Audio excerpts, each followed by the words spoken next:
Être le sel de la terre est un appel à guérir, et non à détruire. Chers frères et sœurs en Christ, aujourd'hui, je voudrais vous inviter à méditer sur les paroles de notre Seigneur Jésus-Christ, lorsqu'il a dit, « Vous êtes le sel de la terre ». Ces paroles, bien que simples, en apparence, portent en elles une profonde signification, et un appel à l'action pour chacun d'entre nous, en tant que disciples de Christ. Le sel a de nombreuses propriétés, mais deux d'entre elles sont particulièrement pertinentes pour notre réflexion aujourd'hui. Le sel donne de la saveur, et il agit comme un conservateur. Premièrement, le sel donne de la saveur. Dans le contexte biblique, cela signifie que nous, en tant que chrétiens, sommes appelés à apporter la saveur de l'amour, de la grâce, et de la vérité, dans un monde souvent fade et amer. Comme il est écrit, dans Matthieu chapitre 5, verset 13, « Vous êtes le sel de la terre, mais si le sel perd sa saveur, avec quoi la lui rendra-t-on? Il ne sert plus qu'à être jeté dehors, et foulé aux pieds, par les hommes. » Nous ne devons jamais perdre de vue notre mission, de répandre l'amour de Dieu, et de manifester sa lumière, là où règne l'obscurité. Deuxièmement, le sel agit comme un conservateur.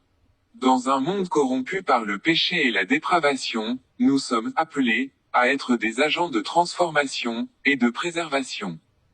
Comme le souligne 2 Corinthiens chapitre 5, verset 20, nous sommes donc les ambassadeurs de Christ, comme si Dieu exhortait par nous.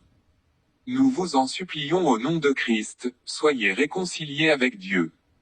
Nous sommes appelés à faire obstacle au péché, et à participer activement à la restauration et à la guérison du monde, plutôt qu'à sa destruction. Malheureusement, il arrive parfois que nous, en tant que disciples de Christ, faiblissions dans notre mission. Nous pouvons être tentés de nous conformer au monde, plutôt que de le transformer.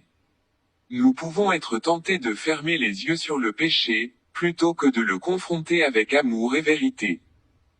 Mais rappelons-nous les paroles de l'apôtre Paul dans Romains 12, verset 2, « Ne vous conformez pas au siècle présent, mais soyez transformés par le renouvellement de l'intelligence, afin que vous discerniez quelle est la volonté de Dieu, ce qui est bon, agréable et parfait. » Mes chers frères et sœurs, rappelons-nous toujours notre identité en Christ en tant que sel de la terre.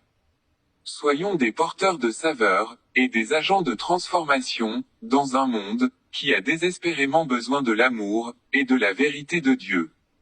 Que nos paroles et nos actions reflètent toujours la lumière de Christ, afin que nous puissions participer à la guérison et à la restauration de ce monde brisé.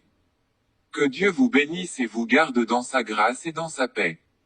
Amen.